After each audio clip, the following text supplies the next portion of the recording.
Um, Good morning, good afternoon, good evening, everyone from wherever you are joining us from, and welcome to this Food Systems Dialogue on Food Loss. My name is Dr. Jemima Njuki, and I'll be your moderator today. And we are so glad that you're joining us because the topic of food loss and waste is a critical one in terms of transforming our food systems. So as you all know, in September, the Secretary General will be convening a food systems summit to kickstart a decade of action to accelerate achievement of SDGs. And mainly because we know we are off track in terms of achieving our SDGs. We know our current food system are not working as they should be. We have still too many hungry, undernourished people in the world. They're not equitable.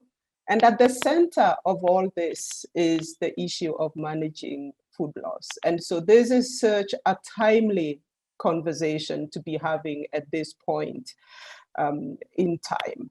But even more importantly is discussing the role that research and innovation can play in terms of addressing food loss and waste. So we are so happy that you have joined us for this conversation. We have a lineup of excellent speakers who will stimulate conversations amongst us, but more importantly is you who are attending, because there are two things that I'm very excited about this year's Food Systems Summit. And it's because it's being described first as a people's summit. It is our summit, but second, as a solutions-based summit. So as a summit where we're looking for solutions to transforming our food systems. And not just transforming them so that they are sustainable, nourishers, and nourish the planet, but so that they are also just and equitable. And as we go into the conversations today, these are a few of the key things that I want you to keep in mind, that it's not just sustainable food systems, but it's also equitable and just food systems that work for all. So before we get into the conversation today, I want to remind you of just a few things. One is that this session is being recorded, but the discussion rooms that you will go into later, there will be no recording, although you'll have some excellent facilitators and note takers. This event is one of many independent food systems dialogues that are happening across the world.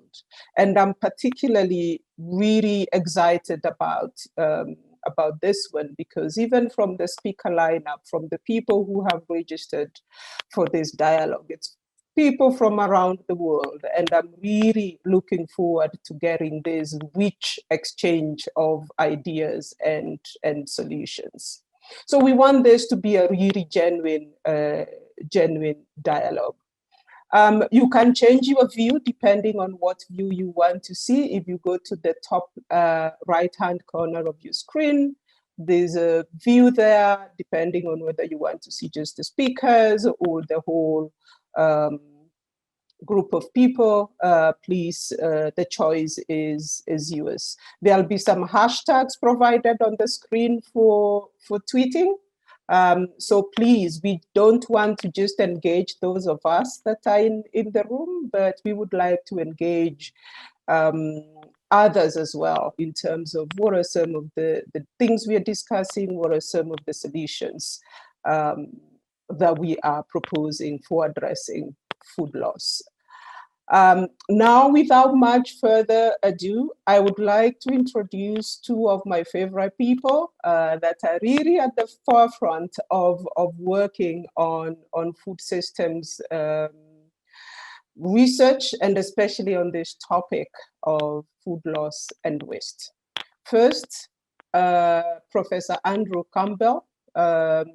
the CEO at the Australian Centre for International Agriculture Research.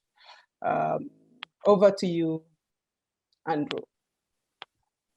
Many thanks, Jemima.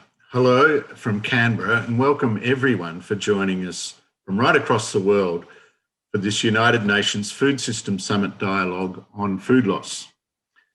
As we know, the UN Food System Summit is happening later this year as part of the Decade of Action to achieve the Sustainable Development Goals by 2030. The summit will launch bold new actions to deliver progress on all 17 SDGs, many of which, to a greater or lesser degree, rely on healthier, more sustainable, more equitable food systems. The summit will highlight that we have to work together to transform the way the world produces, consumes, and thinks about food. So this is a summit relevant to everyone, everywhere, a people summit, as Jemima has said, and a solutions summit that will require involvement and, in some cases, behaviour change and action from all parts of society to transform the world's food systems. Accordingly, we need engagement from citizens all over the world. So there's a whole bunch of dialogues happening around the world, hosted by different organisations, bringing together a diversity of stakeholders, including in some cases voices that are seldom heard.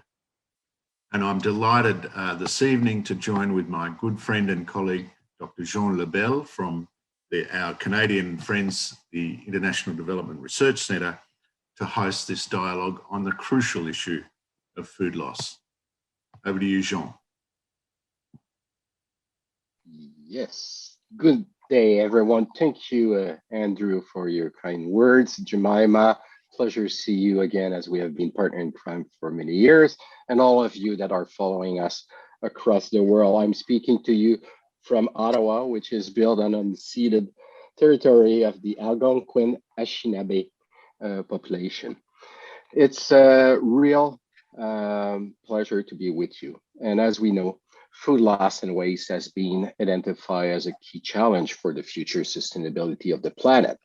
Let's just think about Sustainable Development Goal 12, ensure sustainable consumption and production pattern. Within that goal, there's 12.3, with the metrics of the UN, where by 2030, how we want to have per capita global food waste at the retail and consumer levels, and reduce food loss along production and supply chain, including post-harvest losses. Needless to say, we all know that global food systems have a long way to go in meeting this ambitious target. But nonetheless, it's a valuable opportunity to address key inefficiencies that currently exist and ensure future intervention initiatives maximize efficiency in our existing food production capacity. Today's dialogue offers a powerful opportunity for leading food loss experts from around the world, you participants, to come together, to connect, debate, collaborate, and be inspired in taking action towards a better future, and ultimately having not only a seat, but also a voice at the table of this milestone UN summit later this year. Over the next 2 hours, we will hear from leading experts in this research space, as they have helped to set the scene for in-depth discussion, aiming to provide insight across 2 key questions. It's in this space we hope to hear from each of you. This is your chance to contribute towards a greater awareness, understanding, and ultimately knowledge of what food loss is and how we might go about addressing it.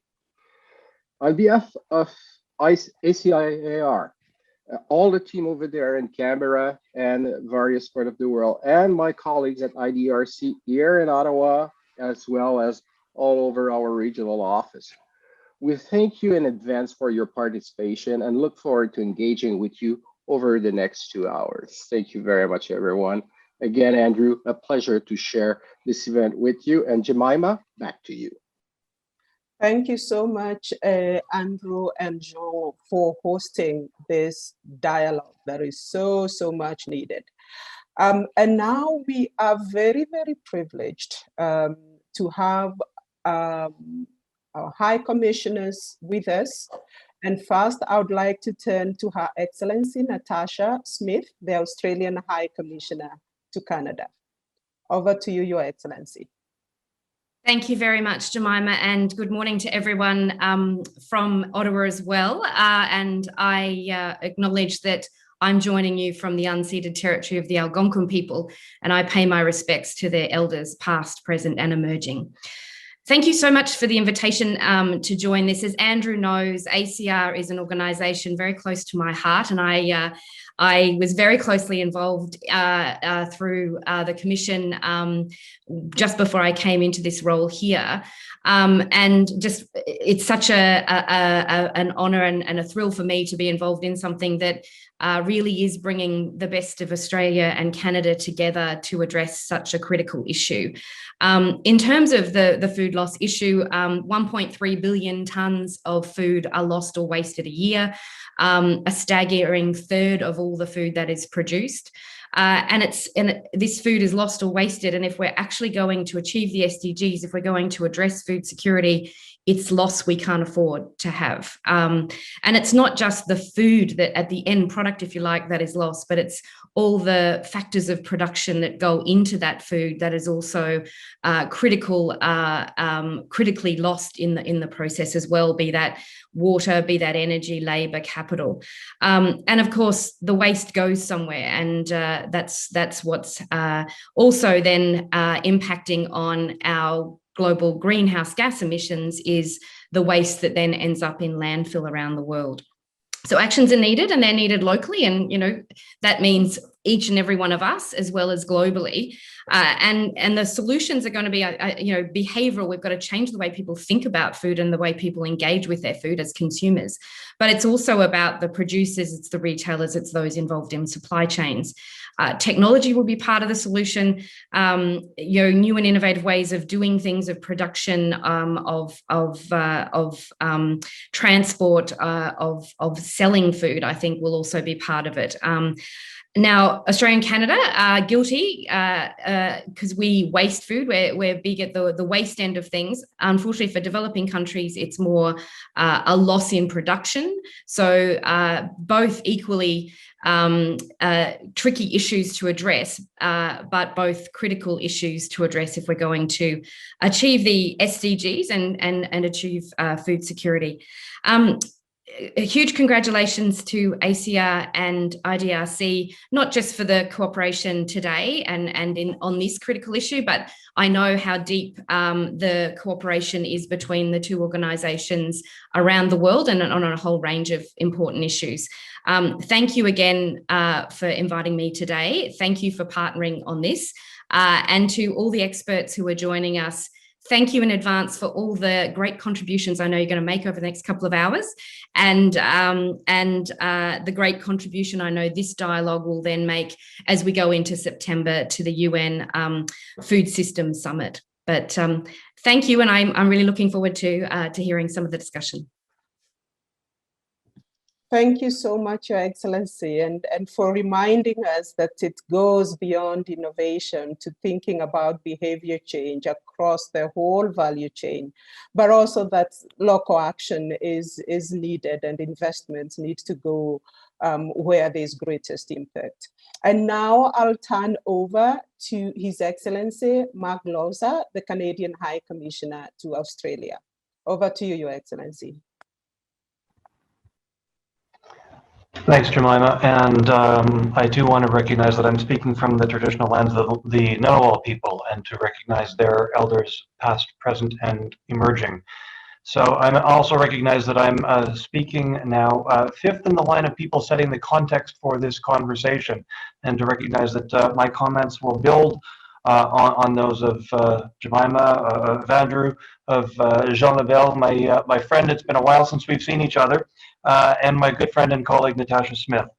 The launch of this dialogue obviously is incredibly important, and the fact that, as I think Andrew pointed out, that it's a people's dialogue, bringing in the stakeholders is incredibly important. And so having the invitation to speak to you at the beginning of this dialogue is a real privilege. Obviously, the scale of the problem is something Natasha just mentioned, 1.3 billion tons a year. It's a worldwide problem, as Jean mentioned. And for those of us who sit in the public service, it sits at the nexus of a number of key public policy challenges where they all overlap. They touch obviously on a number of the SDGs, but they also involve people working on very different issues, whether it is on the production end, on the consumption end, whether it deals with nutrition, with livelihoods, with gender disparities in the approaches, and as others have noted, getting this right has implications for climate change. All of that is, each of those would be important in and of themselves. They're all important together. Which leads to the question of actions that can be taken locally and globally, solutions that can be identified, including through research, the kinds of things that these two organizations are utterly key at and have been experienced at for a very long time. Finding solutions that are scalable, incredibly important, whether they solve individual problems or can solve multiple problems at the same time, working domestically or internationally. The kinds of things that we're talking about that touch smallhold farmers on the one hand, or women who may not have the kinds of access to property rights or to the kinds of systems that they should. These are the kinds of issues that are near and dear to our hearts from a women's empowerment perspective, as it relates, for example, to Canada's feminist feminist international assistance policy. Woven in so many different ways in how we approach this, for example, from a way that can be transformative from a gender perspective. These are all the kinds of issues that people online are experienced with. We know that there's a lot of experience, a lot of expertise, a lot of energy to be brought to this conversation. And I am also very much looking forward to hearing some of the discussions. So well done to both our Australian counterparts at ACIAR and at IDRC for all the work that you have done and will do on this issue. Thanks very much, Jemima. Thank you very much, Your Excellency. And I really like your point about the scale, recognizing the scale of the problem. And that's why partnerships like this one between ACIAR and IDLC is so important in terms of addressing food loss. And the issues of smallholder farmers and women and the need to really be transformative in the way we work. So thank you so much for those excellent opening and framing remarks. We're going to move into the next stage of this conversation, where we have a couple of speakers who will, as I mentioned before, stimulate conversation. Give us somewhere to start this discussion. Immediately after these speakers finish, we will go into small group discussions, because I think this is where the action is. This is where you'll bring all your experiences, whether you are working as researchers in the Global South, in different parts of the world, whether you're working as other actors in the value chain, what is working on the ground, how can we scale that, up? After that, we will come back into plenary and sort of synthesize some of the things we have heard. What are some of the solutions we should be proposing? And then we will wind up the conversation. So to start us off will be Dr. Maximo Terro, who's a chief economist at the Food and Agriculture Organization of the UN, FAO. Unfortunately, Dr. Maximo Terro will not be with us in person, but he has sent us an excellent recording that really presents the scale and the scope of the problem and how research can actually help us address food loss. And I'll go over to Ryan to play for us the recording. Over to you, Ryan. Dear colleagues, it's a pleasure for me to be with you today. My name is Maximo Terro.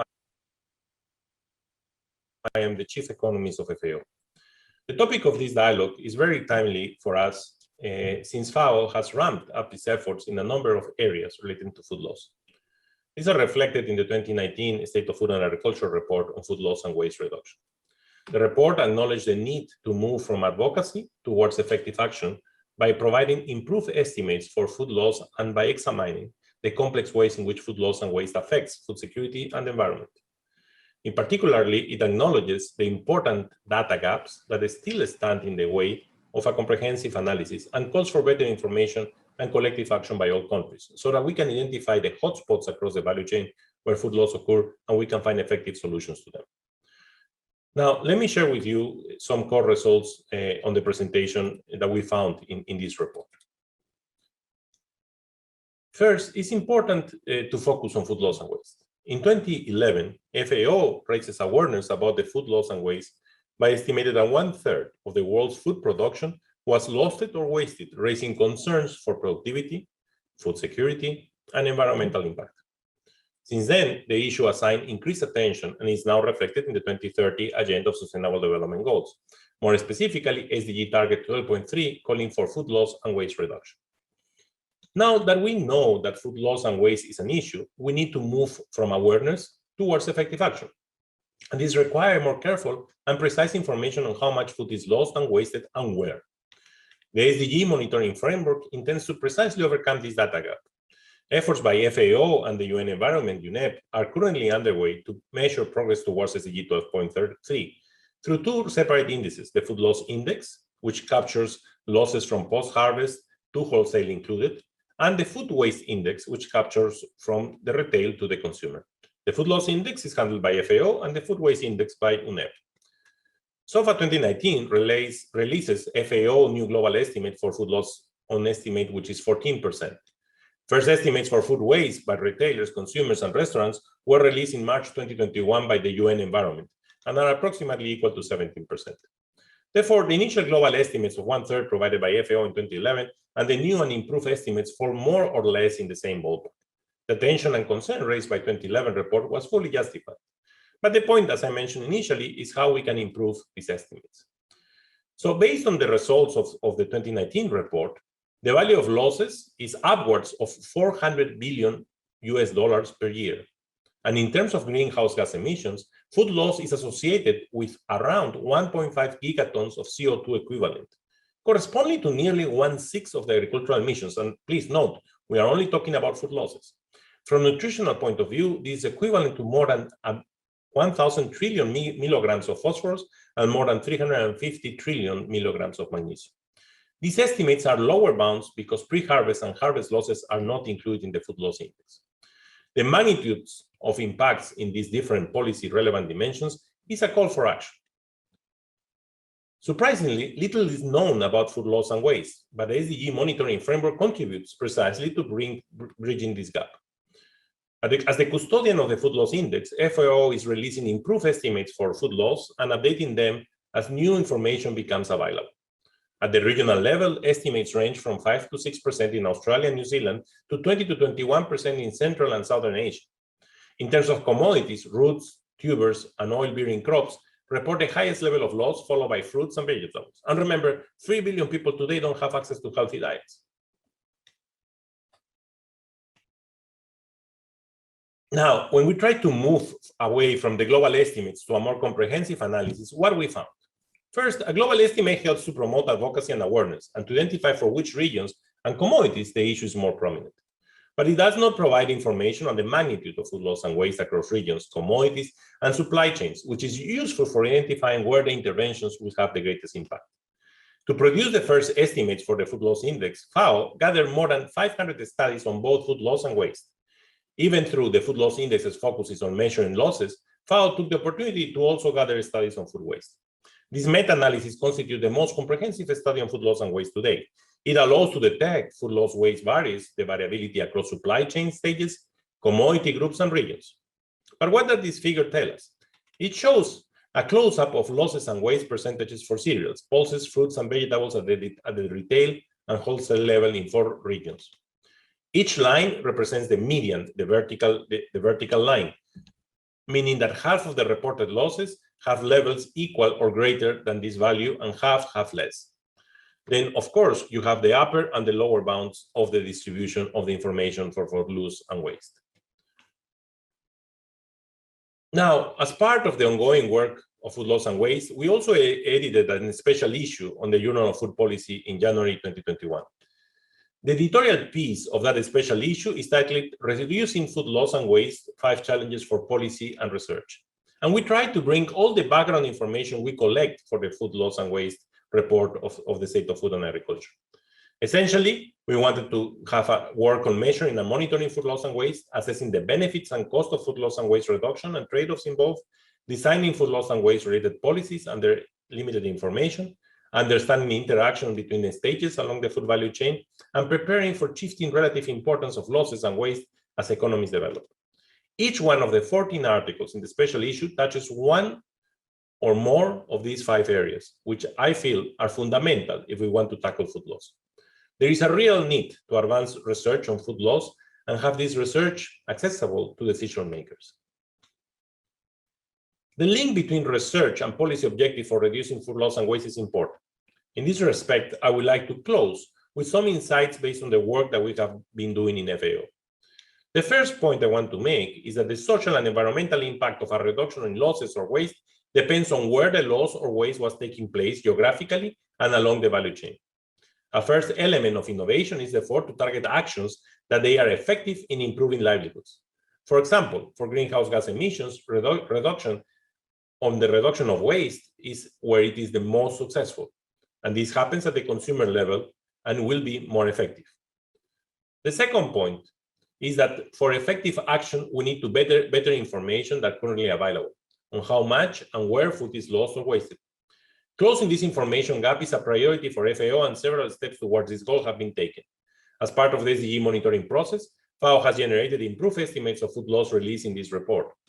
These estimates and the underlying data are openly available in the FAO website. FAO has carried out a number of case studies in several countries to identify critical loss points in food supply chains, what we call the hotspots. The third point is that to improve food security by reducing food loss and waste, affordable innovations will be needed for farmers in low-income countries who stand to benefit the most, in relative terms, from reducing losses. Finally, the fourth point refers to the business case. In the long haul, reducing losses at the scale will have to make sense for private sectors.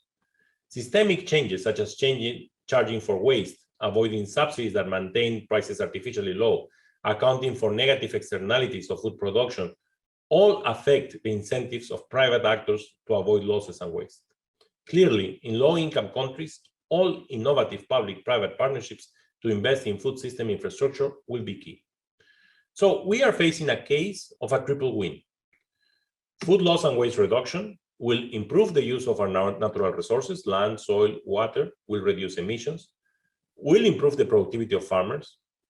And it's true that if there is more supply, prices could go down in the local markets. But if we are able to keep standards and differentiate products, it could even be beneficial in terms of prices. And third, reducing food losses and waste, especially, will also benefit consumers because we will have more food available, especially the commodities that we need to have access to healthy diets. So in conclusion, we need to take advantage of this triple win, and we need to find ways in which we can accelerate the process of transformation to reduce food loss and waste in our populations. So thank you so much for your attention, and it has been a pleasure to be here with you today.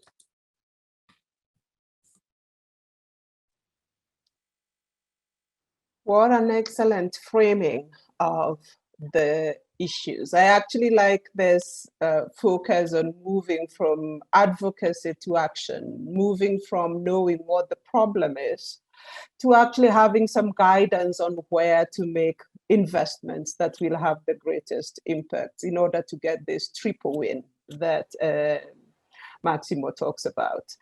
and the insights as well, because I have an excellent set of panelists that will be talking to some of these insights and giving us some practical examples of what they are actually doing across the globe to address food loss. Our first panelist will be Professor Stephen Underhill, who will focus on what food loss looks like in the Pacific Islands. We have Dr. Rebecca Doyle, who will talk about animal welfare and health impact and health impacts of that. Professor Jane Ambuko, my dear friend, talking about how we can bring technology closer to smallholder farmers. And Dr. Pablo Juliano, who will talk about what are the opportunities for food loss recovery and transformation across ingredients and foods in developing worlds. I'm going to start off with you, Professor Stephen Underhill, to talk to us about food loss in the Pacific Islands. What's happening? What are the solutions that are working? What's your take on how we move forward? Over to you, Stephen. And I assume someone will put my, yes, it's up there. So good evening, and thank you for the opportunity to share some highlights of our Pacific food loss research. Before I start, I just want to acknowledge the funding support provided by FAO over many years, especially the first program, as well as ACIAR, obviously. Can I have the next slide, please? Since 2013, we've been systematically assessing horticultural food loss, but not food waste throughout the South Pacific. And that's involved studies in Samoa, Solomon Islands, Fiji, Vanuatu, and Tonga. Our research is basically seeks to quantify the level of horticultural loss in the region, identify the risk factors, and undertake various initiatives to remediate. Our methods comply with the food loss and waste protocol. We use a combination of direct determinations, volume, numbers, weights of products removed from the chain, and survey-based approaches. We've assessed a large number of Pacific horticultural value chains, undertaken target studies of various commodities, but we currently tend to rely more at the moment on whole of market vendor surveys, given we found that they're fairly accurate, and they also allow us to examine and explore farmer and vendor behaviour and attitudes to loss, and also undertake critical traceback studies. Next slide, please. There are 5 points or key findings from this research that I'd just like to highlight in the limited time I have, and we'll go through these in some detail. Next slide. So the first thing I want to highlight is specific horticultural value chains are often very, very short. They're domestic market orientated and usually intra-island in nature. Many Pacific horticultural chains can be less than 50 kilometres and sometimes even less than that in distance. And while there's some exceptions, most involve very small volumes of product. There's a high prevalence of semi-perishable crops and very few actors in the chain, obviously, often just usually the farmer and the vendor. And so collectively, this creates a very low food loss risk environment. However, horticultural systems in the Pacific lack adequate post-harvest infrastructure, storage facilities and equipment, and there's a poor understanding of effective post-harvest practice right along the chain. And so in practice, the most common effective tool to limit food loss in Pacific food systems is this fast-to-market and fast-to-consumer marketing approach. As a result, food loss is around about 10 to 15%, but we can classify this as having sporadic periods of atypical high loss, often limited to particular vendors or a vendor cohort or consignment. In other words, something's gone seriously wrong somewhere within the chain. Next slide, please. Where horticultural product is sold in the Pacific has a major effect on food loss. We find that municipal markets consistently have higher loss than we see in roadside market stalls and other similar outlets. How convenient and how accessible fresh horticultural product is relative to consumer purchasing behaviour is critical in terms of the amount of realised food loss.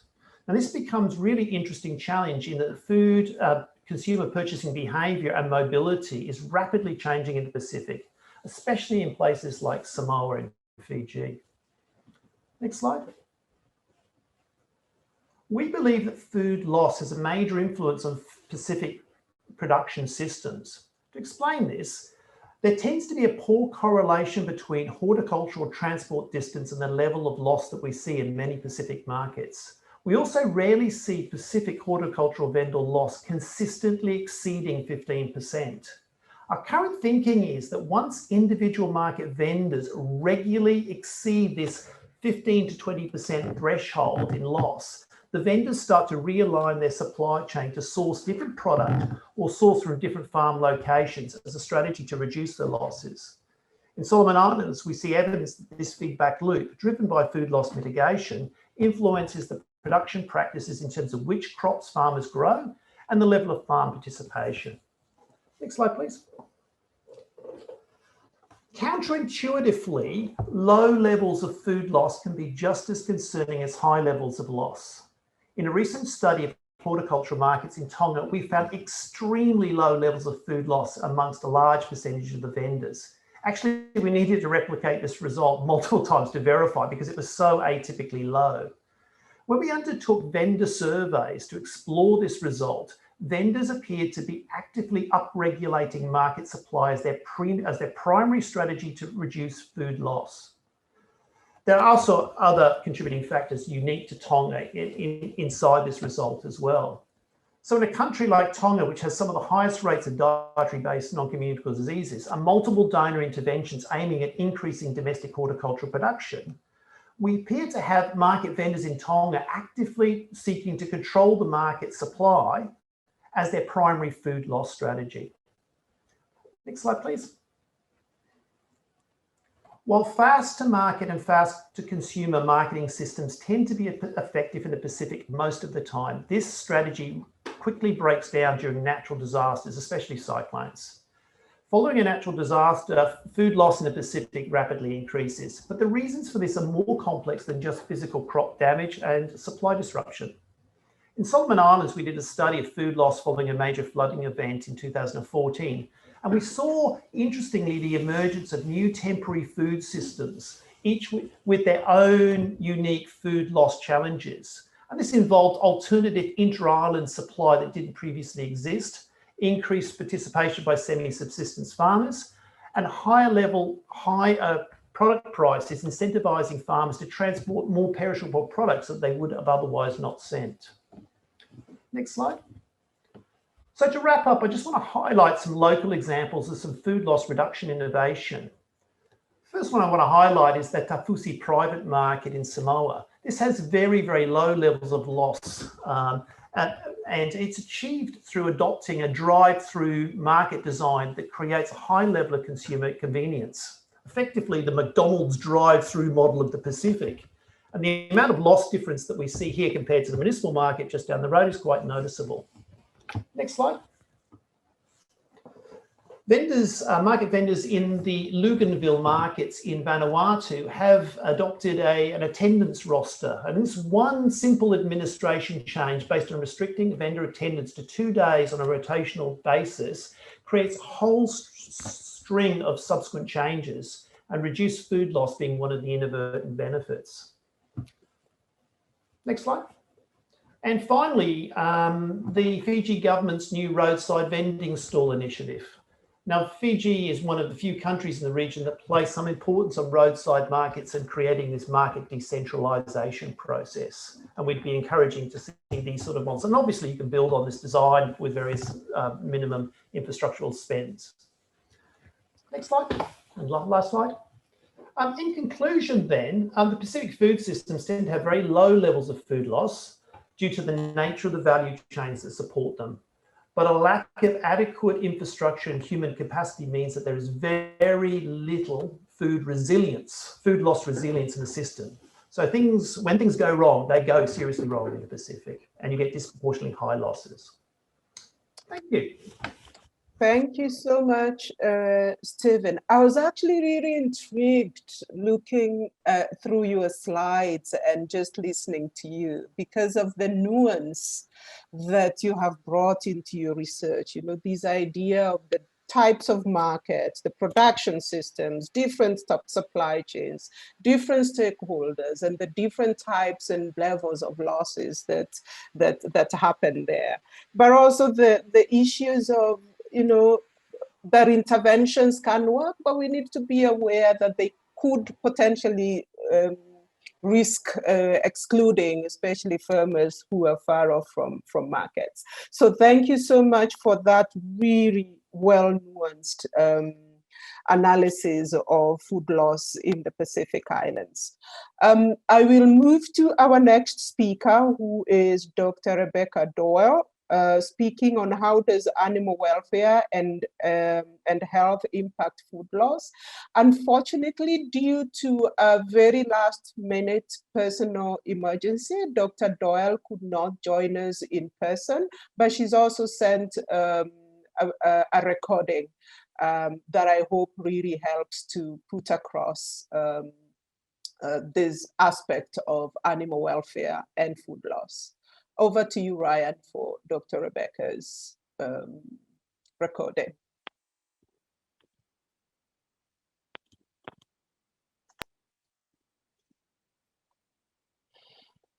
Thank you for the opportunity to speak about such an important topic today. I'm going to be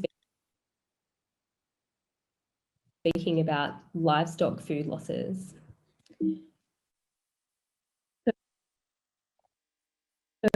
So where we see these losses occurring in production systems, it occurs throughout the entire production system, from on-farm through to animal consumption.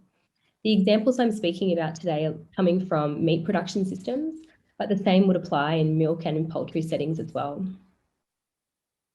Where we see losses occurring of livestock within these systems, we see an impact on people, the environment, and on animals.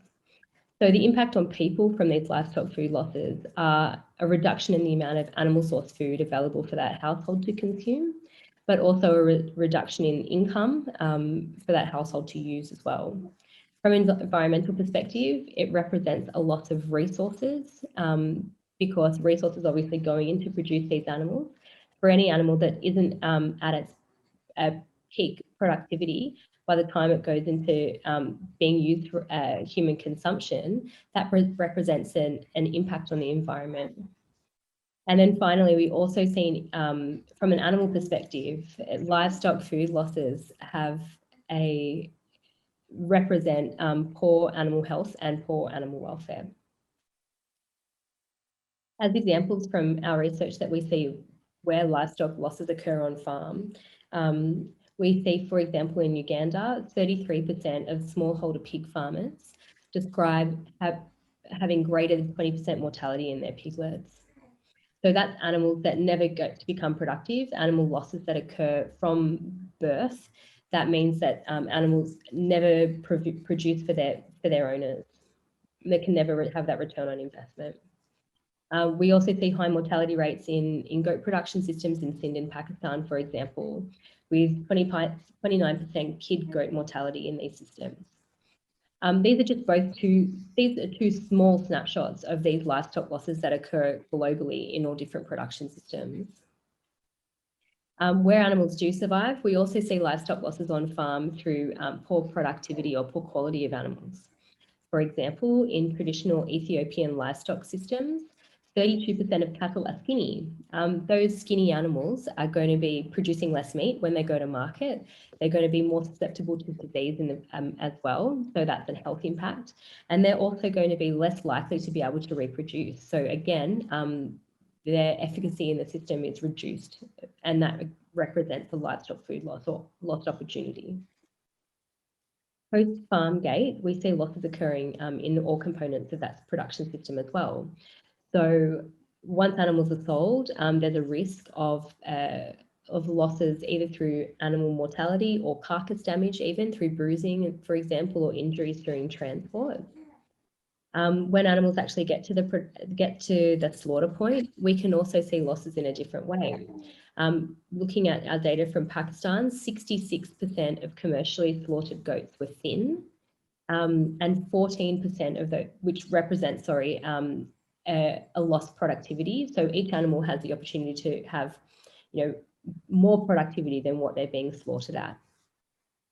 We also see that 14% of animals slaughtered were female animals less than 18 months old. So really in that young reproductive prime. These are high value animals that then are the foundation of the replacement herd. And the fact that they're being sold into slaughter represents that household has more of a need for that income from that animal immediately, rather than using that animal for its prime productive purpose. So that represents a significant loss of resources going into that animal in the first place, and a loss of potential as well. And then finally, when it comes to consuming animal products, we see losses there as well. And that's really when it looks at food wastage. With 600 million people falling ill annually from eating unsafe foods, the majority of those people coming from low-income countries, the quality of that meat product, whether it's not being consumed because it is unsafe or because people don't have the confidence that it's going to be safe, also represents significant losses in livestock through the livestock production system. So like I described earlier, we see these losses as affecting human health and well-being, environmental health and well-being, and animal health and well-being. We can also, however, see that tweaking any of these three components in the system is going to also then lead to a reduction in these losses. Looking again at the examples that I shared from on farm before, while we have a high frequency of high mortality in young piglets, these same farmers are only seeing a high mortality of sows in 3% of farms, with 3% of farms having 20% or greater mortality in their sows. So where animals are getting more investment, and that's through veterinary services in particular, but also because those animals are just more robust and they're the productive component of that herd, we're seeing reductions in those mortalities.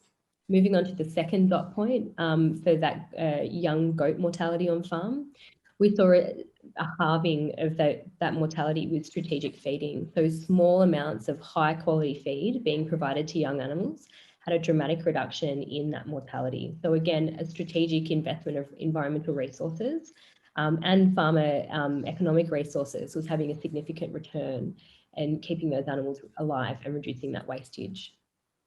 And then finally, to return to the Ethiopian systems, where production systems included agroforestry, so where trees were involved, and that was the diversity of the production system, we saw a halving again in the number of skinny cattle present there too. So that's another way that harnessing the environmental resources can have can reduce animal losses in those settings too. This focus and that benefit from the One Health and One Welfare perspective on reducing food losses is one of the reasons why One Health is a strategic focus of the One CGIAR strategy going forwards, and why we're seeing, and is one of the benefits from all the investment I think that's happening in One Health at the moment.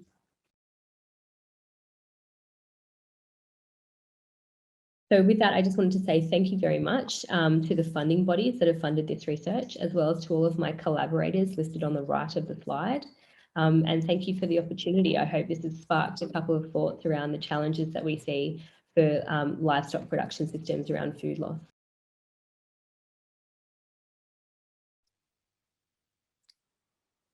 Excellent presentation, and gives us a different perspective from the animal side. What I also really like with these presentations is that they really embody the spirit of the Food Systems Summit, because we're not just talking about the issues, but some of the solutions and how they're working to reduce food loss. So even as you listen to this, And as you prepare to go into the group discussion, that framing of these are the issues, but these are the solutions that we know that need to be scaled up, and this is where some of the gaps are.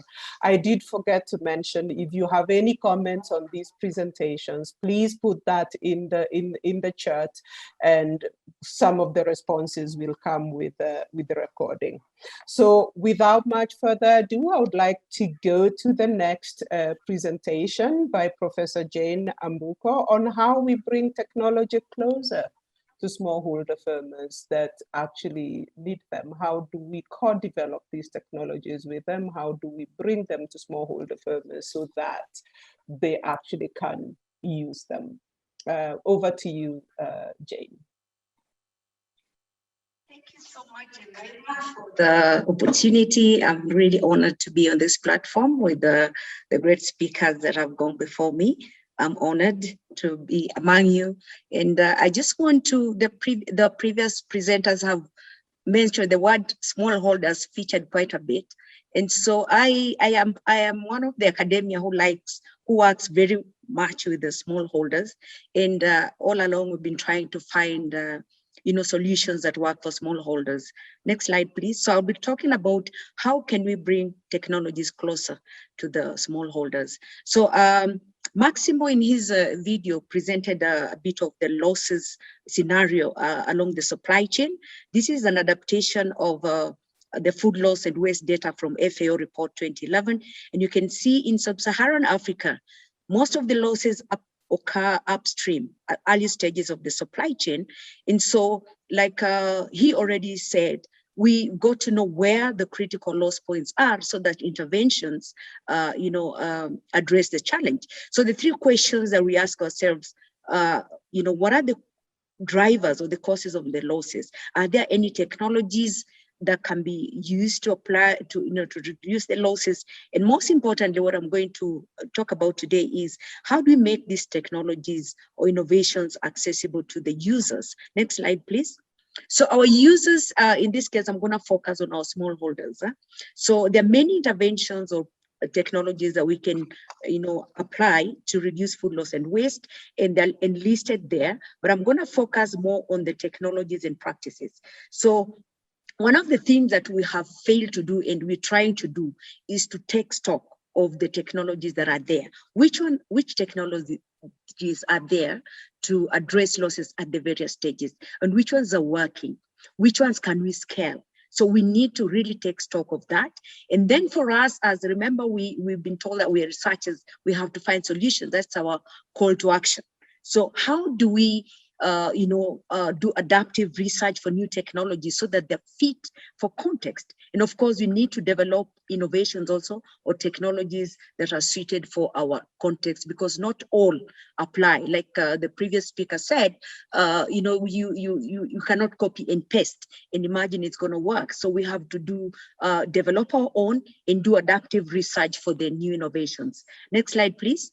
So in terms of technologies, the question we have been asked to answer is, how do we ensure that technologies that we have from research are accessible or available to users? So we have been trying to use what we call the hub and spoke technology scale-up model, which is actually adapted from a model from Purdue University. Is a question of taking research from the lab to the land. So basically what you have here is at the center, we have the research innovation hubs, and this will be your universities, this will be your research institutions. So what you do at the hubs is adaptive research, developing new technologies, new innovations, new products, capacity building. This is what we do at the hubs. But then we need to get this to the users, whom we call our spokes. And what these spokes are supposed to, what we're supposed to do for these spokes is to bring these innovations to them.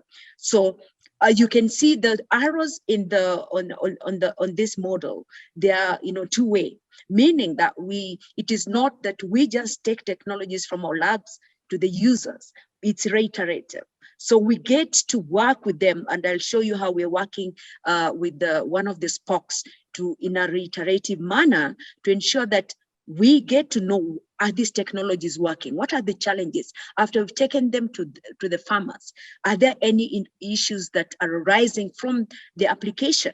And how can we backstop when there are issues? So you can see from the spokes, there's division of either the technologies or products to the lower levels, to the villages. So basically the hubs, our research institutions or universities may not have direct contact with the farmers. So we got to work through the local governments, for example, or development partners that work with communities. So those are our entry points. So we co-create and we collaborate with these local government and development partners to scale the innovation. So next slide, I'm going to show you what we've been trying to do in one of our spokes.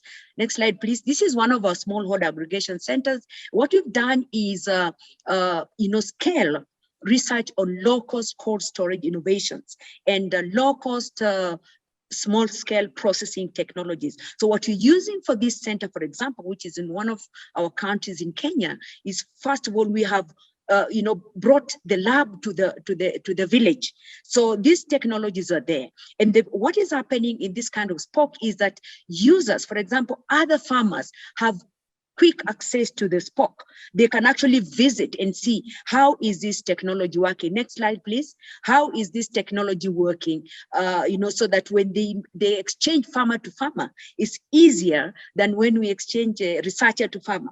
So what is happening is when the users visit our spokes where we backstop, then they get to see the innovations in practice, and then they can come to us and say, how about this, for example, low-cost evaporative charcoal cooler, evaporative brick cooler, cool bot cold room there, and the tunnel dryer. So they come back to us like, how can we get this technology? Then we can engage now with other users. That means we have actually done extension through our spokes, creating awareness of the existing technologies. Next slide, please. So next slide, please. So of course, this is another of our spokes at the market. Sorry, go back. This is a spoke at the market, and the previous speakers showed how we have a lot of wastage at the marketplace. So we've tried to, roll out working with WFP to bring cold storage at the farm up the market level, so that this sellers, as you can see there, can actually store produce that is lost. Again, this is a way of scaling, showing how the technology works, and then we can have, more demand for this kind of technologies. Next slide, please. So apart from this is a hub at the University of Nairobi. So the purpose of the hub is we build capacity of users. So these are various technologies for processing. Next slide, for processing different products. And I'll show you next slide, please, final. So what we have here is we bring the spokes to the hub to come and see how they can value add various products. And you can see what you have here is what you have trained, like example of fruit like mango, they can actually process. And so some of the spokes have adopted some of these products as part of their way of value adding what they produce. Next slide, please. And then at the university, we also have a techno hub where we train.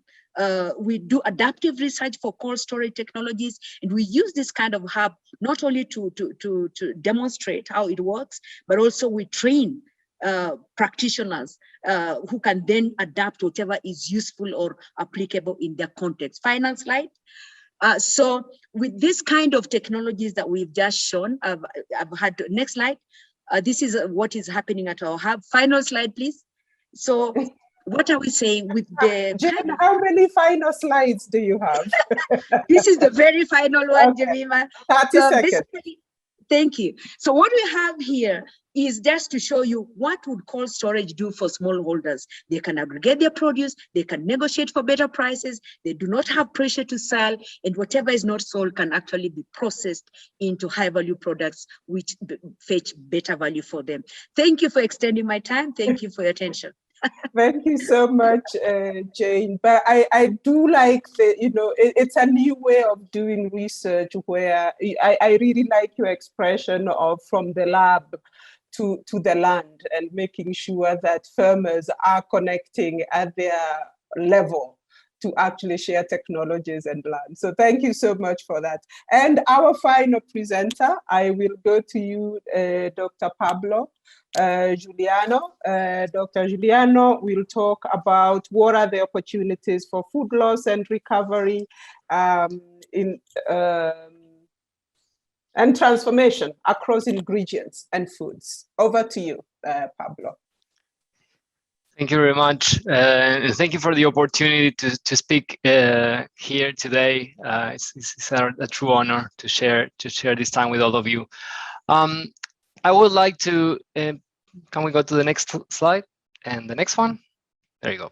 So I will be taking through in these few minutes, just picking up from what the other speakers left it in terms of the size of the loss problem in developing nations, where is the problem in the supply chain, and also what strategies are there on country levels that we can take forward to find these solutions. What are the circular opportunities? How do we combine different supply chains? You have loss in one, can you give it to animal feed? Can you give it to other uses? So I'll give you some examples of an OSAID project we did in South America in 4 different countries, and also some examples on horticultural product recovery and value addition. So this is a bit more of the context that Dr. Terro and has provided initially. That's an old slide, but I think it's very relevant because it's still the case today. So we have millions of tons of loss and waste across the supply chain. And if we think of developing countries, this is at early stages of the chain. And food loss is where the big blue, as you can see in the diagram, is the problem. Next slides. Thank you. And this is the same slide as Professor Ambuco, but the other way around. And basically, I think we both coincide that this is a very important slide because that gives you another proportion on a regional level and a global level, and you can see the regions that are more developing and the more developed regions, and you can definitely see that the issues are in production, in handling and storage, and processing not so much, although there are opportunities for processing. Next slide. So on a national we've been in different, here in Australia, we are there are panels that are developing a national food waste strategies, and this is in alignment of the Sustainable Development Goals that have been mentioned earlier. And those strategies are considering this food recovery hierarchy. So basically, we have in the order, what we need to do first is try to reduce the source of the waste, and basically and ensure that people are fed, and then we go to animal feed, industrial uses, composting, and incineration. This is a way that we can not only maximize the economic, but also the social returns from food waste and minimize the environmental impact. Next slide. So when we think of the value chain, we will have and for example, we take horticulture as the case. We will have produce that will be going through level 1 processing, washed, graded, packed produce, and these are US dollars, and you will see a range of cost of this produce. As we go through the value chain, the level of technical complexity required and the investment that is required it becomes higher, but also increase the output of the unit value, right? So you will see ready to cook foods as shown in the previous presentation. Sorry, one slide. Let me finish that one. So and you will find other opportunities such as ready to eat foods, fermented food, juices, powders, starch, bioactives, and this will require further investment, but also further gain. Next slide. So we will have several opportunities around what to do with the regional biomass. Is it just food, is it also energy and water? Do we use this in animal feed, aquaculture? Can we also take textile sources? And what's in the top corner is basically all the different innovation enablers that you can pick up and look into. So there are also opportunities cross chains that can be taken in this context, and you can take different solutions from a food perspective, or from an animal feed perspective, or from an energy or soil perspective. Next slide. So this is an example of a problem that is a 1.2 billion liter problem of cheese waste being disposed in 4 key regions in South America. And what we've done is we done a survey. We tried to understand the data first of where those cheesemakers are located. And we saw that the volume is equivalent to 4,500 contaminated Olympic pools of whey. But also, if you turn this whey into whey powder, it's a $1.34 billion problem. Next slide. So what we try to do is look at what transformation opportunities. You have raw whey and you have a number of processing opportunities. It could be going into the direct consumer products, making whey-derived drinks. It could be fermented. You could make whey powder just by direct drying. You can demineralize it, add value to it. You can look at lactose opportunities, and then you will see other industries that will benefit from this. Next slide. So the problem here is in terms of the social and supply chain challenges. That how do you go from a transition of cheesemakers that we seen in their own paddocks trying to work with raw materials that are not even suitable and have foodborne pathogens, and they go ahead and proceed with the right techniques to come in with a situation that in other regions we saw that they had really fully developed products. Next slide. The same context and the same application can be applied in horticultural processes. We saw examples of course horticultural markets, and you can look at drying, extrusion, fermentation, extraction. You can take some powder and going into the extrusion process and stabilize them and make them shelf stable. Fermentation products is an area that is more and more being researched.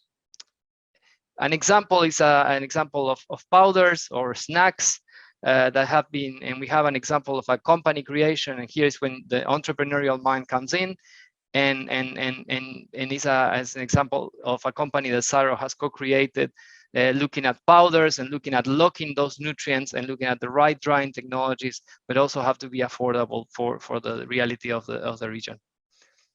Next slide.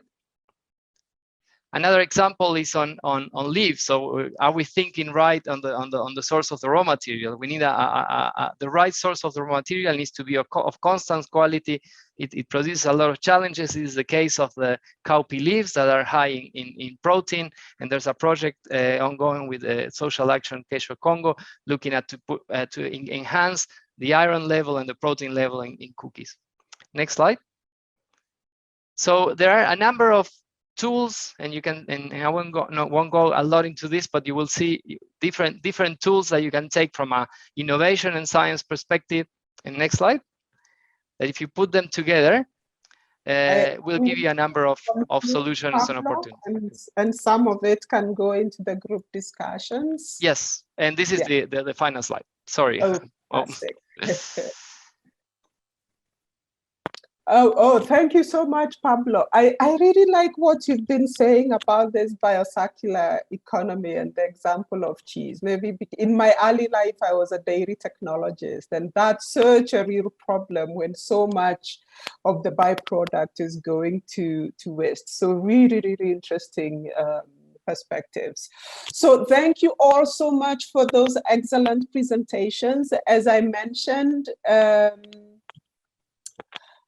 these presentations really have been something to help us frame our discussions, to stimulate, and I've already been seeing such a rich discussion going on the chat. I'm seeing discussions on the different types of losses, whether those losses are quantity losses, losses in productivity, losses in quality, where they are happening across the value chain, for which stakeholders, potential solutions, but also issues around how those solutions can be taken to scale.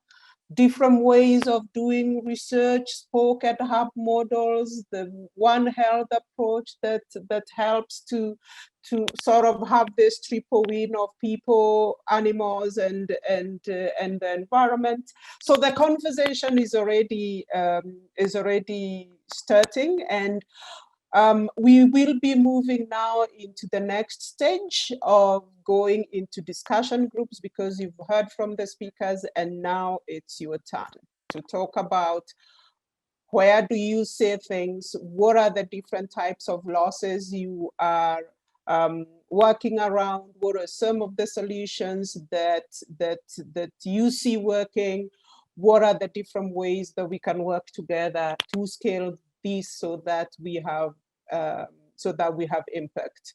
I'm joined now by my co-moderator, Dr. Sarina McFadden. We will all be going into groups. Each group has a facilitator and a note taker that will guide you through the discussion. You're not alone.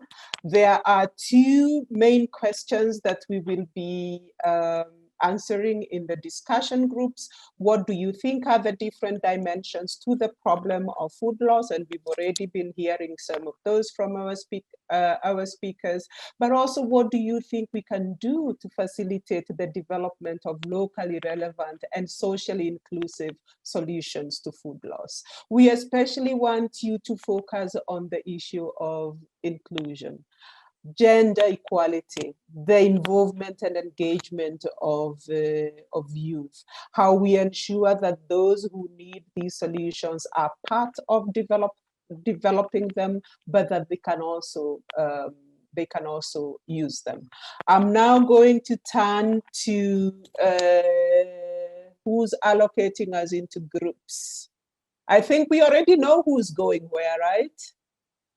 Fantastic. So over to you, Sarina. When we come back from the group discussions, Sarina will moderate the feedback session and the rest of the program for the day. But I've really enjoyed listening to the speakers, and my mind is equally stimulated and looking forward to the conversation in the groups. Hello everyone, welcome back. I hope you had a really good discussion in each of your breakout rooms. My name's Sarina McFadden. I'm a scientist based at CSIRO here in Canberra, Australia. I'm going to pick up where Jemima left off and take us through this reflection session. I want to start off by thanking everyone for being part of the discussion. It's been really great that everyone's shared their thoughts, and we now want to hear a little bit more broadly what you heard in each of your individual discussion rooms. We don't have time to do justice to the depth of conversations that you had, and what I'm going to ask is that the facilitators from each room just give 2 key takeaway messages to give us some insight into what you heard in your individual rooms. So I'm going to start off with my room, just because it was the best, I'm sure. So I might as well start with that one. And I'll start with the 2 key takeaways from my room. The first one is that we discussed the idea that shorter value chains do lead to lower losses, but there might also be a loss in value in some of the products in those value chains, and that people need to put some effort into keeping the value in some of those shorter value chains going, and that can be very resource intensive. And that led us to some discussions around potential solutions for how you might be able to develop collaborative resources, maybe funded by government, that support the development of new processing innovations in some of these shorter value chains. The second take-home message that I was really interested in was we discussed the idea of the circular economy and how that idea could be extended more to circular agriculture, and thinking more about how we can engage some of the post-harvest loss issues that are occurring every day within a lot of the developing countries, and some more holistic solutions to addressing food loss that also incorporate some of the other challenges that need to be addressed at the same time. So things like reducing greenhouse gas emissions is really important, as well as reducing food loss and waste. So they're the two key takeaway messages from my room. I'm going to move through the rooms now relatively quickly. I wonder if Renaud is there and can unmute and give me the takeaways from his room. I'm ready and I can unmute. And I think that I'm going to start by thanking the group for a very rich conversation. Three key points came very interesting for me. One was the idea that it was very important to look at also unproduced food as an important dimension of food loss. So when you look at biosecurity, how when you speak about animal loss of weight before they being slaughtered or crops that do not reach maturity, you also have a very important dimension of the food loss that we often don't take into consideration in our discussion. A second element that came in was the importance of the marketing system on food loss.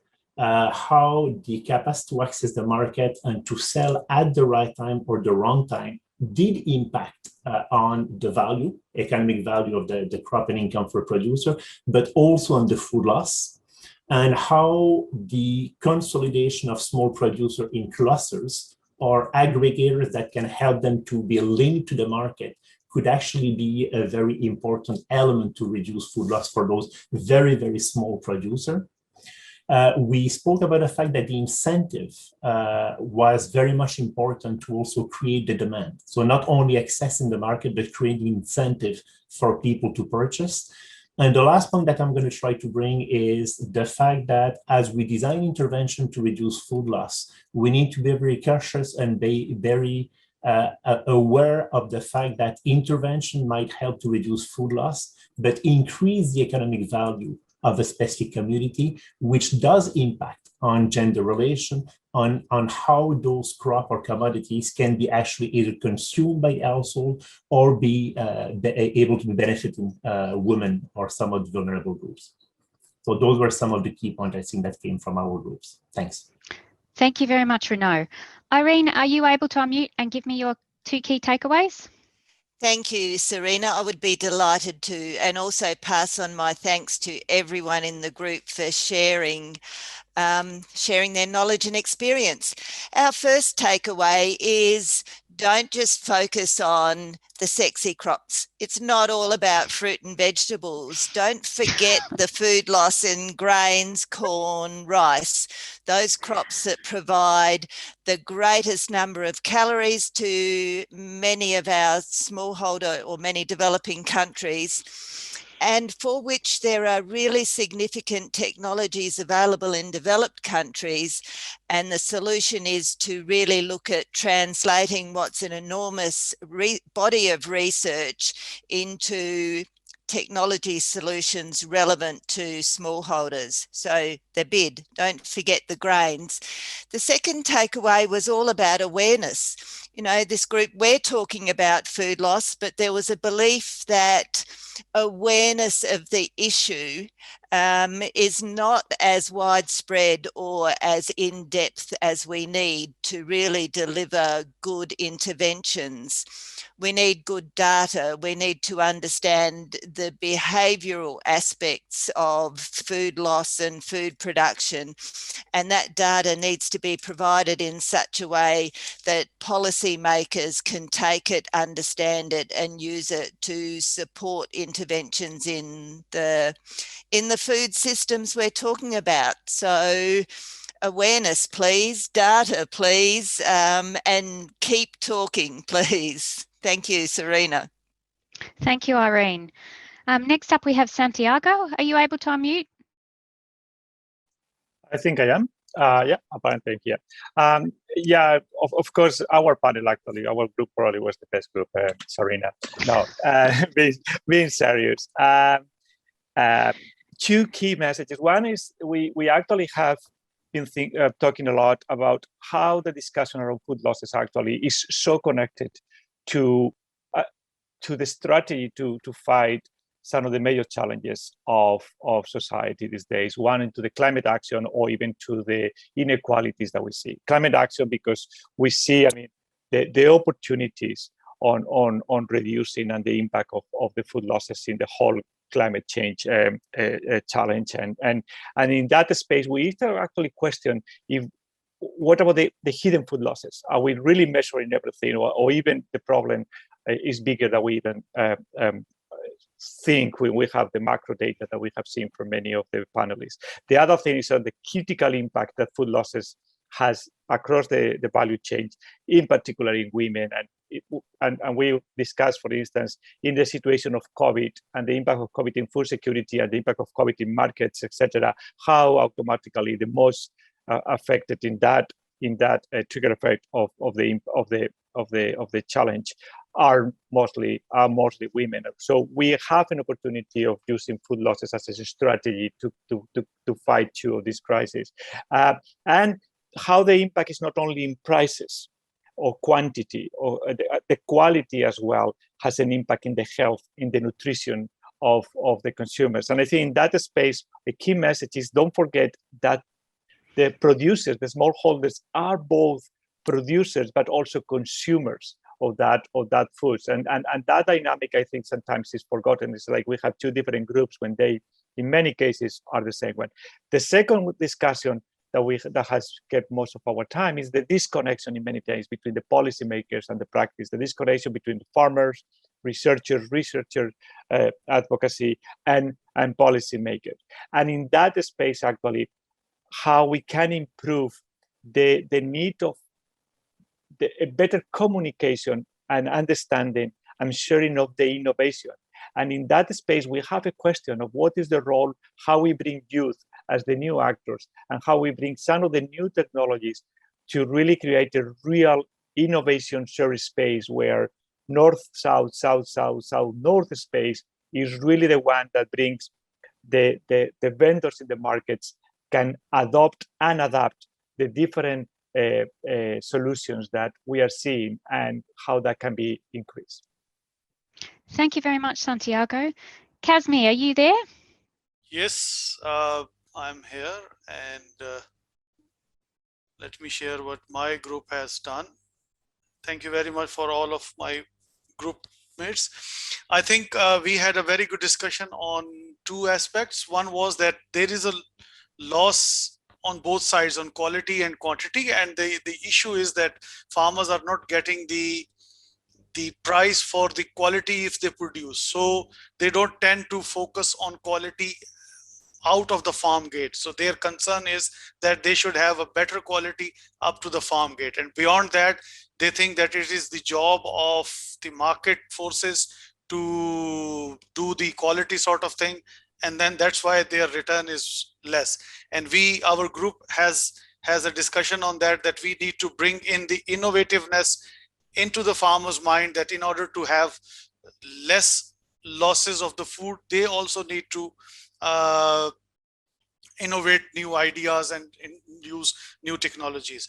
Secondly, we also shared that women, we have found that especially in Pakistan, that women are more interested from the nutritional side of the food. So when we are talking of the food loss, the women talk more on the nutritional side than men. Men are more on the quantity and quality from the market point of view, which creates a lot of different opportunities for the projects and for us to intervene.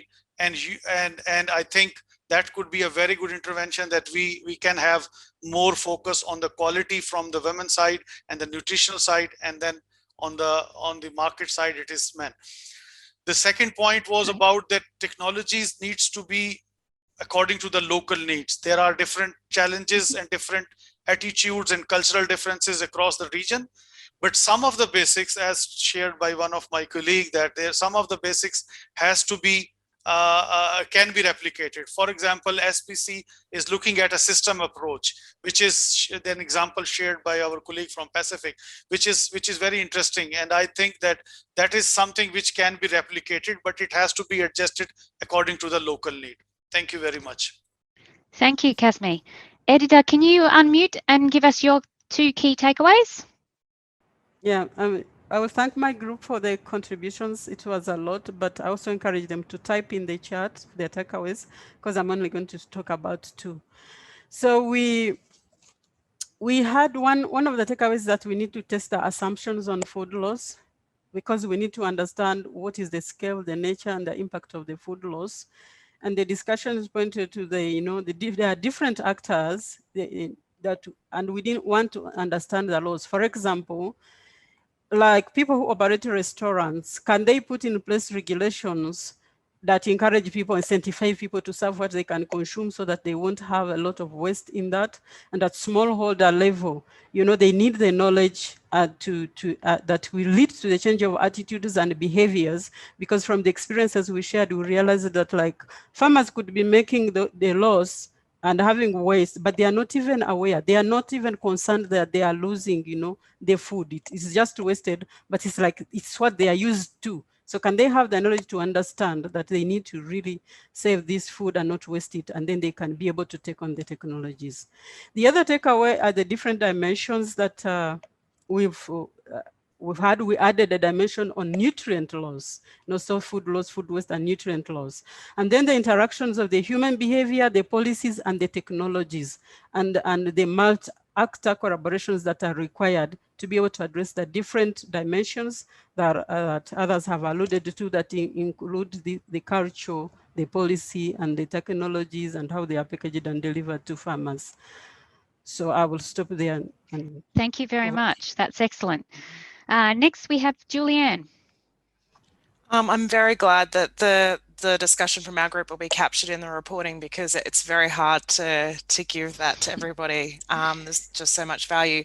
So my first point is that quite a few people spoke about this in our group, is that the best solutions don't have to be flashy or fancy. The best solutions are those that are affordable and that are visible and able to be demonstrated to the farmer and to the users that they have value, and they have immediate value. They have tangible value they can grip onto really quickly. So some of the examples that were given were the way that the food is handled, it's packaged, it's transported. I guess a really tangible example that was shared was tomatoes that were being transported in plastic packaging. Farmers were encouraged to transition those to wooden boxes, simple wooden boxes, which reduce the bruising of the tomatoes during transport and increase the value. The second point that we discussed was the importance of government engagement, all levels of government engagement in the process of research for food loss. As researchers, and I've fallen into this trap myself, often you feel like you have to go ahead in isolation, working on a solution for a problem, head down, really focused on the problem. But what we need to do is lift our heads at the beginning of the process and engage all levels of government in not just the research, but in the problem definition stage before you begin the research, so that there's ownership from local government and other levels of government in really solving the problem. And we were thinking that that would help in getting ownership from levels of government and encouraging ways to set up these food loss innovations in local contexts, and getting that support, that much needed support on the ground. Thank you very much, Julianne. Next up, we have Greg. Hi, everyone. Coming last, or nearly last, I guess, presents the challenge of coming up with something new. But there was really interesting conversation, and thanks to everyone. I guess if I hone in on the challenges to resilience that have been presented by COVID-19, particularly the limitations to transport and travel, and that the shorter value chains have actually occurred. Decentralization has actually occurred as a resilience response, and in some cases we need to find ways to sustain this beyond the pandemic. This includes, and needs to include, the innovation that has come from women in supporting those shorter value chains, the off-farm refrigeration and cold storage for perishable foods, And an example was brought in about the e-commerce that's been brought in to help the distribution channels, particularly from young people, presumably because they have the aptitude for the e-commerce technology. So these were some key points. Finally, I also wanted to, I'm not sure if this has already been raised, but it's not just about reducing loss to zero, and that optimization of the value chains is important. And this includes for those people who are producing small and medium-sized animals and when there is a particular cultural determinants that have people feeling like more is better, when indeed we need to look at the cultural determinants that can help them understand that perhaps less animals, healthier animals, is better value for business. Thank you. Thank you very much, Greg. So thank you very much to all the room facilitators for listening to the people in the room and providing a really nice synthesis of those two key takeaway message. Thank you very much to the participants in the room again for all of their thoughts and ideas. These discussions, as Jemima pointed out early in the day, are a really important part of the UN dialogue process, and the information you've provided tonight will feed into the UN Food Systems Summit through some of the outputs that you're going to see from this dialogue over the coming weeks, particularly the report. Now what we're going to do is move back to hearing from Jean Lebel and Andrew Campbell, and they're going to announce the Food Loss Research Program. But before we do that, we're going to see a very short animated video that's about food loss. So if I hand over to Ryan to start that video, and thank you very much again for your attention during this session. We produce a lot of food, enough for everyone, but we waste a lot too. 1.3 billion tonnes every year. That's a third of global food production. Wasting food also means wasting the precious resources it takes to grow, harvest and transport it. In most wealthy countries, technology, infrastructure and established practices ensure that most food arrives at our homes safely. For these wealthier countries, most food is wasted in the homes by consumers. But the story is different in the developing parts of the world. Countries across Africa, Asia and the Pacific region lose up to 83% of their food during production and processing, meaning most food is lost before it even gets to retailers and consumers. How can we address this important issue? We're doing our part through the Food Loss Research Program by finding ways to prevent food loss. The program is the latest partnership between the Australian Centre for International Agricultural Research and Canada's International Development Research Centre. The program supports partners in developing countries to research and develop innovative, locally driven solutions to minimise and prevent food loss. ACIAR and IDRC have been partnering to invest in and support agricultural research for development since 2013. Food loss is a global problem. By working together and investing in research and local expertise, we can reduce food loss and improve food security for all of us. Yes, thank you very much. Thank you to all participants for this wonderful dialogue. I think that, we only suffer from an attrition of 25%. So we got a loss of 25% of participants from 90 to 68. And that's a testimony of how interesting the conversation was. And these insights, I think, capture that were captured this evening and reported by all the rapporteurs through the contribution of all of you.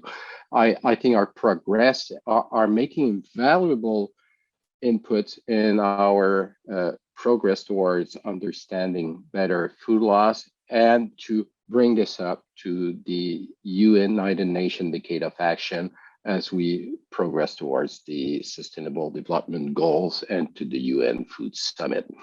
As the video expressed today, more than the dialogue, I'm quite pleased to announce that in equal partnership, as we have been doing for a long time now with ACIAR, the Australian Centre for International Agricultural Research, and all the colleagues there, and particularly with Andrew Campbell, its CEO, IDRC is also with this partnership launching a food loss research program. This new program is a collaborative effort between our two countries, Australia and Canada, to take action in funding research that will ultimately assist towards reducing food loss and waste in global food system. While this is a new program, the partnership in researching for innovation solution to agricultural development issues is not. And let me just take a few seconds, Andrew and Bruce, to tell you that this Australia and Canada collaboration is not new. It's dated back to Sir John Crawford, that was serving on the inaugural board of IDRC some 50 years ago, as we are celebrating our 50th anniversary. And the partnership between ACIAR and IDRC is deep-rooted in this long relationship. And both organizations are cross-breeding. I'll give you an example. ACIAR is probably the sister organization of IDRC that is closest to its design and its intent. Why? Well, Sir John Crawford, when he was commissioned by the Australian government, came back with this idea of creating a research center that was driven by the people in the field. IDRC was the same model. Recently, ACIAR in 2018 approved a 10-year strategy. Andrew came to speak with our board, and guess what? We launched a 10-year strategy, last winter. And Andrew is the 6th CEO. I'm the 6th CEO of IDRC. Research organizations are a stable organization because our journey is a long journey towards progress for making a difference in the world. So making the world better is not only about talking, but it's about walking. If you want to go fast, you go alone. If you want to go far, you go together.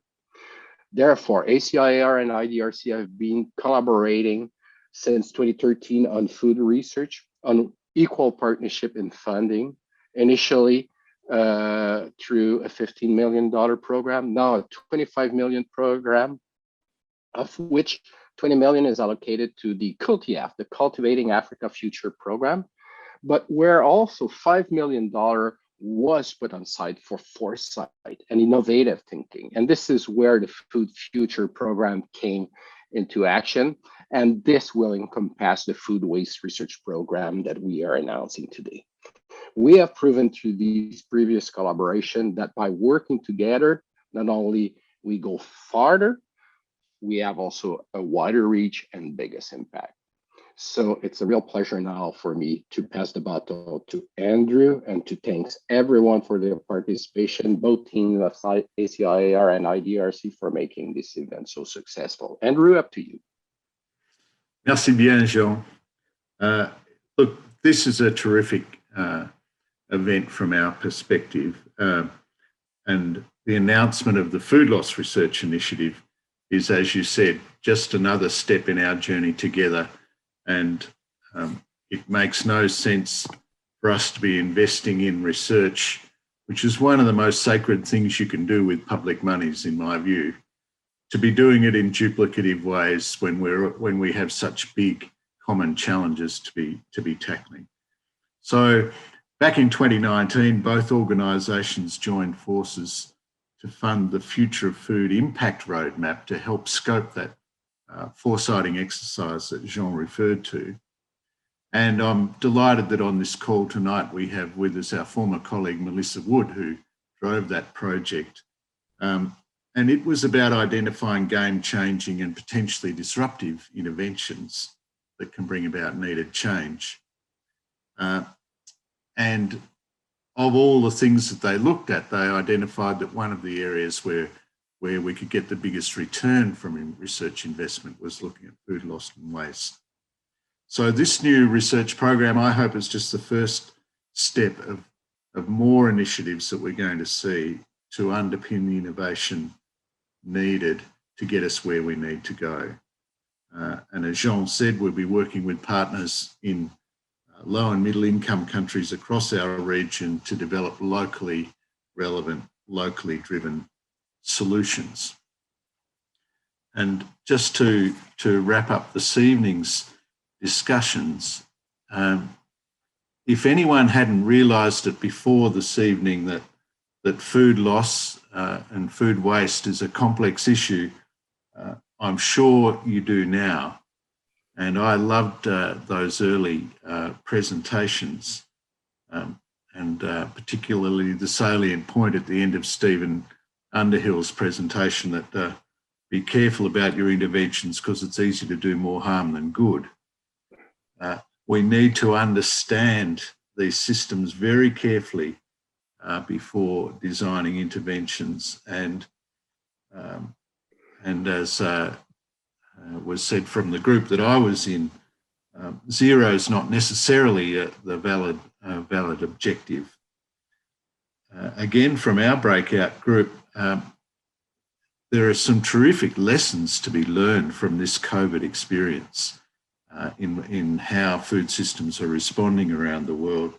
And Jane gave a fabulous example in our group from what's happened in Kenya with marketing from youth using social media and shortening up value chains and ensuring that food was still getting to people who needed it, despite massive restrictions on travel and so on.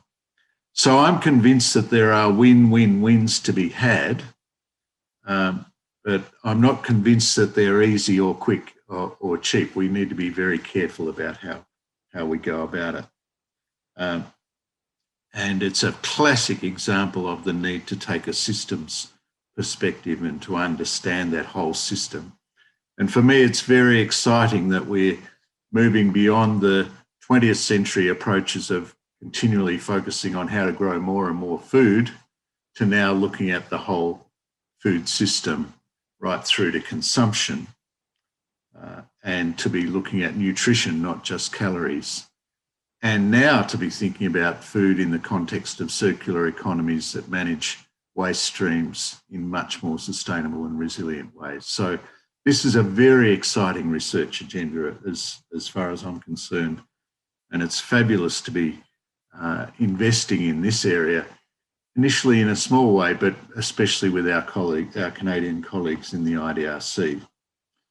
And for me, a COVID dividend has been that we've been able to take our partnership with the IDRC and do things that we wouldn't have done before COVID.